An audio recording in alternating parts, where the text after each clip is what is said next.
তিপ্রাসাকে সমস্ত অধিকার দিতে পারেন প্রধানমন্ত্রী নরেন্দ্র মোদী।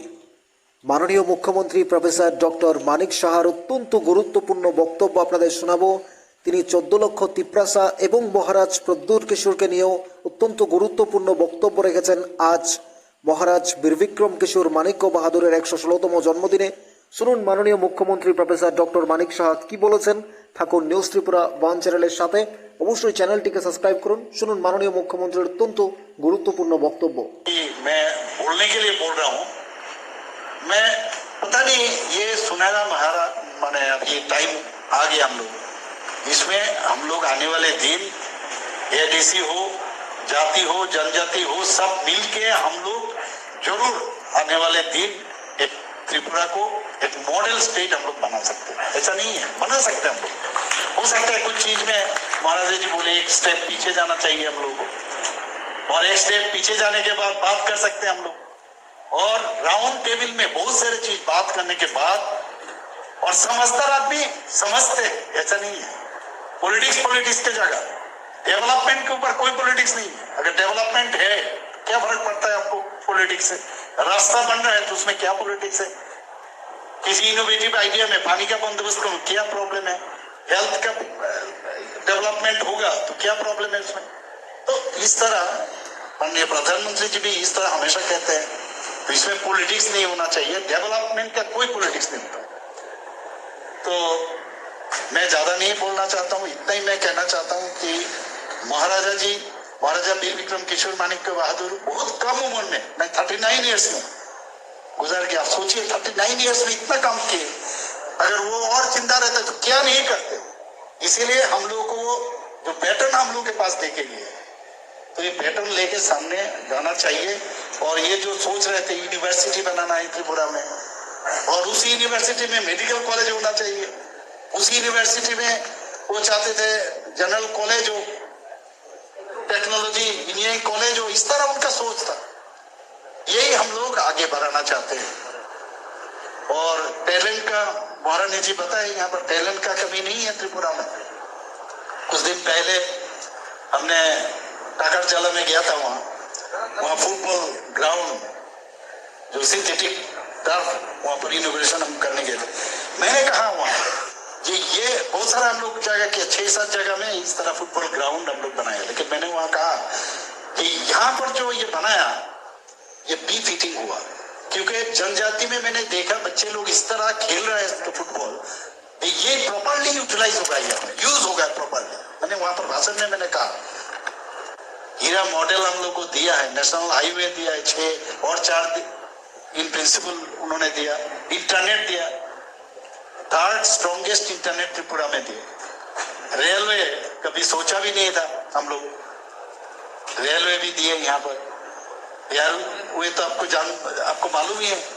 तो सब कोई भी विषय आप ले लीजिए, प्रधानमंत्री जी जनजाति के लिए सोचते हैं, समझते हैं। आप सोचिए आज तक 35 साल में कितना जनजाति को पद्मश्री दिए हैं, आप बताइए। 2019 से 24 तक 7 जनजाति को श्रेष्ठ पद्मश्री दिए। ये किन के लिए संभव हुआ बताइए आप लोग। जिष्णुदेव बर्मन को आप जानते हैं, त्रिपुरा में पहली बार, ये भी उनके काका ही है, इनको गवर्नर बनाया। तेलंगाना छोटा सा एक प्रदेश है और त्रिपुरा से बिलोंग करते हैं, वो भी जनजाति है और रॉयल फैमिली का ही सदस्य है। उनको तेलंगाना जैसे जगह में उनको गवर्नर बनाया। आज तक नहीं हुआ, इतिहास हुआ ये। सोचिए, ये गर्व के साथ हम लोग कह सकते हैं, हर जगह हम बोलते हैं। जनजाति के उत्थान के लिए जिस तरह प्रधानमंत्री जी, आप देखिए हमारा राष्ट्रपति जी कौन है, द्रौपदी मुर्मू जी, वो भी आप देखिए जनजाति के। अब हमारे साथ जो हमेशा हम लोग कहते हैं भगवान बिरसा मुंडा, उनके लिए जनजातीय दिवस उन्होंने मनाया। तो हमेशा जनजाति के लिए पूरा, मेरे पास बहुत सारा यहाँ पर लिखा हुआ है, मैं इतना नहीं कहना चाहता हूँ, लेकिन मैं ये कहता हूँ, ये अगर जनजाति का अगर उत्थान कोई करे सिर्फ एक ही आदमी कर सकते हैं, वो है प्रधानमंत्री नरेंद्र मोदी जी। मैं इतना कह सकता हूँ। और आप निश्चिंत रहिए, सबके बारे में वो सोचते हैं, हमेशा हमसे भी बात करते हैं, बोला अरे अब देखिए 34 साल से ये ब्रूरियंग, कितना ब्रूरियंग का जो यहाँ पर शरणार्थी थे, सीपीएम वाले थे, कभी इनके बारे में एड्रेस नहीं किया। इसमें पार्ट एंड पार्सल सिग्नेटरीज में हमारे महाराजा भी थे। अब सोचिए, ये एक खाली प्रधानमंत्री जी और माननीय होम मिनिस्टर साहब के लिए ये संभव हुआ। बहुत सारे जगह में सेटलमेंट हुआ, 500 करोड़ इनके लिए दिया हुआ है। ऐसा तो आज तक नहीं हुआ। इसके बारे में बहुत सारा चर्चा है, वो है, लेकिन देखिए मैंने उनका समझने के लिए कोशिश किया था। मैंने कहा अभी उस वक्त मेरा 9 महीने का चीफ मिनिस्टर पहले थे हम, उसमें बीच में मैंने जब दिल्ली में गया था, मैंने कहा ये उनको तो अभी तक रीसेटलमेंट, प्रॉपरली सेटलमेंट नहीं हो रहा है, तो मैंने उनको कहा आपको तो जाना चाहिए। देखिए कैसे फीलिंग्स, बोला रही यार ये तो हमारा ही आदमी है। देखिए इससे क्या होता है, उसके फीलिंग्स समझ में आता है। मुझे अच्छा लगा, होम मिनिस्टर साहब कह रहे हैं ये तो हमारा ही आदमी है। ये जो फीलिंग्स है ये सोचना चाहिए।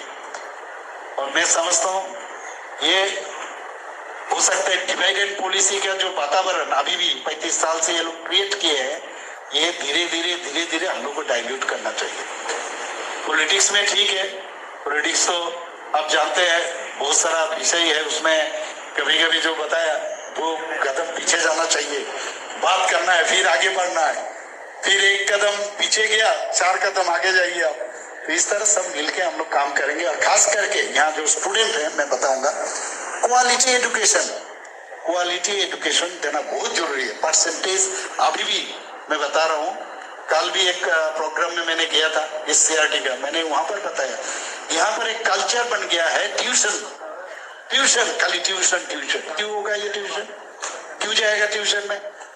लखनऊ में मैं रहा, वहां पर पढ़ा मैंने, पटना में भी पढ़ा, वहां पर ट्यूशन का कोई चक्कर नहीं है, खाली त्रिपुरा और वेस्ट बंगाल 2 जगह में ट्यूशन। तो मैं एक मैकेनिज्म तैयार करने के लिए मैंने कहा कि स्कूल में पढ़े, एक्स्ट्रा पढ़े, जरूरत पड़ने पर। टीचर जो है, अब मैंने उदाहरण के तौर पर मैं बता रहा हूँ, एम्स में हम लोग जाते हैं तो एम्स में पेड क्लिनिक भी है, अच्छा डॉक्टर है पेड। तो यहाँ पर भी कोई अगर, क्योंकि ये स्टूडेंट्स जैसे ही स्कूल से निकलते हैं फिर भागते रहते हैं, और उनका जो गार्जियन है फिर स्कूटर लेके खड़ा है, कोई गाड़ी लेके खड़ा है, भागे 3-4 टीचर के पास जाते हैं, तो पढ़ेगा कब? इसीलिए एक्चुअली अपने आप को भीतर से क्या, आपका भीतर में क्या है, सब्जेक्ट के ऊपर आपका ध्यान नहीं है। तो इसके विषय में हम लोग सोचना चाहिए। ये मैंने चर्चा का विषय है, हम लोग बात करते हैं। जो स्कूल में अगर हो तो एक्स्ट्रा करें, वहां पर गार्जियन आ जाएंगे, खाना पीना खिलाया बच्चे लोगों को, वहां से पढ़ के, और जो भी पढ़ना है स्कूल में पढ़े, और घर जब जाएंगे कुछ नहीं पढ़ना है, वहीं स्कूल में सब। मैंने देखा इस तरह कुछ स्कूल वेस्ट बंगाल में भी है, महाराष्ट्र में भी है, बोले हमारे यहाँ वो जैसे टस देते हैं ना, होम टस, कोई होम टस नहीं है, स्कूल में करना है। तो इस तरह हम लोग बैठ के बात कर सकते हैं, सबके साथ बैठ के हम लोग क्या कर सकते हैं। यहाँ पर हमारे साथ वाइस चांसलर साहब भी है, मैं समझता हूँ आप भी थोड़ा सा इसमें फोकस कीजिएगा, क्या कर सकते हैं हम लोग मिलके, क्योंकि स्टूडेंट ही हम लोग का भविष्य है, नेक्स्ट जनरेशन यही है। इन लोगों को अच्छी तरह से, और एनिमिटी का जो वातावरण ये कभी भी नहीं देना चाहिए। हम लोग सब एक है, बांग्लादेश में अभी आप जानते हैं क्या सिचुएशन, महाराज जी बताया, उन्होंने और भी कुछ इंपॉर्टेंट चीज मुझे सीक्रेटली बताया। तो इनसे ये परिचय होता है वो कितना ह्यूमन बीइंग, ह्यूमन टच है, मेन चीज है ह्यूमन टच, ये होना चाहिए आप लोगों के साथ। जब मैं ह्यूमन टच अगर हो तभी अभी स्माइल करोगे आप, मैं भी स्माइल, इसलिए कभी कभी फीलिंग होता है ह्यूमन टच। फिर पॉलिटिक्स आ जाते हैं तो थोड़ा सा कम हंसता हूँ, तो ये मेरे लिए समस्या है। ऋषिकेतु तो मेरे पीछे ही पड़े हुए हैं, तो बोला छोड़ो तुम, चिंता मत करो, कुछ ना कुछ होगा। लेकिन पॉलिटिक्स तो यहाँ तक नहीं है, सीमित नहीं है, मेरा लंबा है बहुत ऊपर में। तो सबको खुश रखना है, खुश करेंगे भी, लेकिन मजबूरी भी रहता है कभी कभी, आगे बढ़ना है फिर भी पीछे जाना है। कौन चाहता है किसी को दुखी बनाए? हमको क्या जिंदगी भर मुख्यमंत्री थोड़ी रहना है। तो ये समझना चाहिए, सब मिल के हम लोग रहें और विश्वास रहना चाहिए, तभी हम लोग ये त्रिपुरा को आगे बढ़ा। खास करके आज के कल इनका जन्मदिन है, सरकारी के तरफ से तो हम लोग मनाते हैं, कल भी हम लोग मना रहे हैं, यहाँ पर पूरा डिस्ट्रिक्ट हर जगह में बना रहे हैं, हमारे पार्टी की तरफ से भी बनाते हैं, आप सब जानते हैं। और 19 अगस्त त्रिपुरा गवर्नमेंट ही पहला गवर्नमेंट है जो उनका जन्मदिन पर छुट्टी घोषणा की, पहले कभी नहीं दिए थे, त्रिपुरा गवर्नमेंट ने दिया। तो इस तरह आप जानते हैं गुड़िया पूजा में छुट्टी एक दिन था, हम लोग 2 दिन छुट्टी घोषणा की त्रिपुरा को, ताकि अच्छी तरह से मनाए। तो आपको तो ये फीलिंग्स, थोड़ा सा विश्वास कीजिए इस गवर्नमेंट के ऊपर, क्या क्या नहीं कर रहे हैं। आप यहाँ पर कम से कम पहले 2018 के पहले ओनली 4 यहाँ पर जो स्कूल था, एकलव्य स्कूल, ओनली 4, अभी ये 4 और 19 और हो गया, ज्यादा 19 नहीं और 17, और 17 में बहुत सारा 5 से 6 ऑलरेडी शुरू हो गया, बाकी भी 2025 में ये खत्म होने वाला है, सिर्फ जनजातीय एरिया में। कम से कम के जो मानिक्य डायनेस्टी के सभी लोग त्रिपुरा में बनाए। यहाँ पर हॉस्पिटल के बारे में बता रहे हैं, विक्टोरिया मेमोरियल हॉस्पिटल से शुरू करके जीबी हॉस्पिटल से शुरू, हर जगह में आप देखिए इन्हीं का ही है। स्कूल देखिए, महारानी तुलसीवती, रानी बाजार का नाम महारानी के नाम से होता है। हर जगह देखिएगा आप, अगरतला शहर में रास्ता कितना स्ट्रेट था, आप देखिए। पहले इससे आप देखोगे तो एकदम पूरा महाराजगंज बाजार, ये भी महाराजा के टाइम में बनाया। तो कितना सोच था उनके समय। त्रिपुरा में पहले बार बैंक स्थापित हुआ था, त्रिपुरा में फर्स्ट बैंक त्रिपुरा में ट्रेजरी उनके टाइम में, ट्रेजरी उस वक्त उनके टाइम में वहां पर चालू हुआ था ट्रेजरी। ठीक है, पार्टीशन हुआ है, मैं हर जगह में उस दिन भी जब हमारे यूनियन होम मिनिस्टर साहब आए थे, हमारे साथ बैठे थे महाराज जी, तो वहां पर भी मैं बात कर रहा था। उस वक्त ट्राइबल नॉन ट्राइबल करके ऐसा नहीं था इनके जब टाइम में, हम लोग सब एक साथ थे। मैंने कहा जब चकला रोशन बाद अगर पूरा ये आ जाता तो त्रिपुरा में जितना क्षति हुआ है ये और किसी जगह नहीं हुआ, त्रिपुरा में सबसे ज्यादा क्षति हुआ। ये पूरा अगर आ जाता, समुद्र हमारा पास रहता, नदी हम लोगों के पास रहता, रेल हम लोग के साथ पास रहता, सब चीज ये सब हम लोग खो दिए। लेकिन आज भी इनका इतिहास हमको हमेशा याद रखना चाहिए कि ये लोग हम लोग के लिए क्या नहीं किए, सबके लिए, सभी संप्रदाय के लिए उन्होंने किया। डिवाइड एंड पॉलिसी, ये लोग हमेशा अंग्रेज को कहते हैं कम्युनिस्ट वाले, जो डिवाइड एंड पॉलिसी करते हैं, साम्राज्यवाद इनको वर्ड है कुछ, ये लोग खुद ही डिवाइड एंड पॉलिसी करते हैं। बंगाली के साथ ट्राइबल का अलग करना, ये सब किए हैं। और हम लोग आके कह रहे नहीं, सबका साथ, सबका विकास, विश्वास और उसका प्रयास। मैं आपको यहाँ पर एश्योरेंस दे रहा हूं, महाराजा जी जो बताया कि कुमलुंग में मैं इतना बार आऊंगा, आप लोग तंग ना हो जाओगे, मैं इतना कह सकता हूँ। बोलो यार ये बार बार रोज क्यों आता है यहाँ पर, ये हम कर देंगे आपको, ये हम करेंगे। देखिए मुझे आजकल नया थ्योरी अभी यूज कर रहा हूँ, क्या है, कहते हैं आप विश्वास नहीं करते, तो मैं कहता हूं मैं किसी को विश्वास भी नहीं करता हूं और विश्वास भी नहीं करता हूं। काम से विश्वास है, काम से विश्वास है, क्योंकि विश्वास करेंगे तो कुछ भी हो सकता है, और वो विश्वास नहीं क्यों करेंगे हम किसी को, इसलिए काम से विश्वास। और मैं अभी ये हमेशा ये टाइम नहीं आएगा, इस बार जो सुनहरा अभी टाइम हुआ है, हम लोगों के साथ हुआ था IPFT और बीजेपी एक साथ होने के कारण धीरे धीरे आप देखिए हर चीज, हमारा सेंट्रल लीडरशिप भी इसको काफी इसमें एम्फेसाइज कर रहे हैं, हम भी कोशिश कर रहे हैं। और इस तरह धीरे धीरे काम से ना हर चीज में हम लोग जरूर ये एक त्रिपुरा श्रेष्ठ त्रिपुरा जरूर हम लोग बनाएंगे।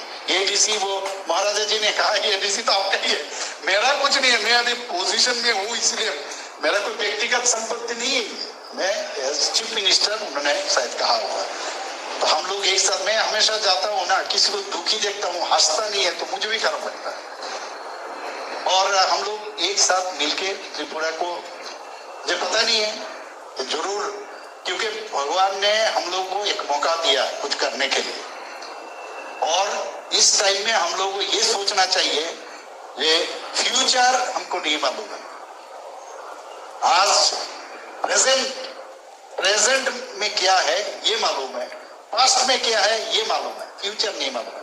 तो ऐसा काम करना चाहिए ताकि ये प्रेजेंट बन के ये पास्ट हो जाए और सब याद रखे। ऐसा काम करना चाहिए सबको, और ये तभी होगा जब हम लोग एक साथ काम। শুনলেন মাননীয় মুখ্যমন্ত্রী প্রফেসর ডক্টর মানিক সাহার এক্সক্লুসিভ বক্তব্য। প্রধানমন্ত্রী নরেন্দ্র মোদী দিতে পারেন তিপ্রাসাকে সমস্ত অধিকার, তিনিই দেবেন, বিশ্বাস রাখতে হবে, ভরসা রাখতে হবে। এবং তিনি বলছেন ত্রিপুরা আইপিএফটি এবং বিজেপির অ্যালায়েন্স সরকার রয়েছে, আমরা এক ত্রিপুরা শ্রেষ্ঠ ত্রিপুরা বানাবো, এডিসিকে ডেভেলপমেন্ট করব, পলিটিক্সের জায়গায় ডেভেলপমেন্টের জায়গায়।